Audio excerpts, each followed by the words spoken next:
Hey guys, this is Sushmita, your crypto guide, and today I'll be talking about HODL.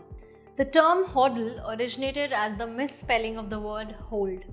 In December 2013, after a year-long bull run, Bitcoin prices fell by over 39%.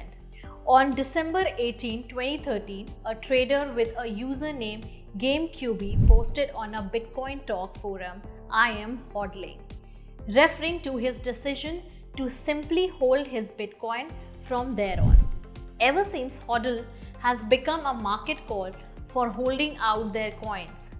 This term is commonly used by the cryptocurrency investors that refuse to sell their cryptocurrency regardless of the price increasing or decreasing. It is more frequently used during a bear market when people refuse to sell their coins despite the price drop. These are for traders who hold onto assets despite market lull, as they cannot do scalping or swing trading. Hence, they prefer to sit on their stash during low times.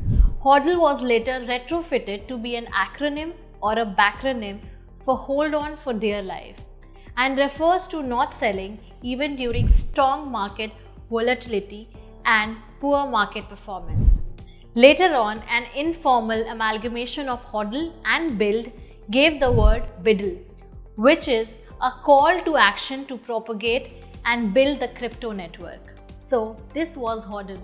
To know more about such technical terms, do write in our comment section below and do not forget to subscribe to our channel.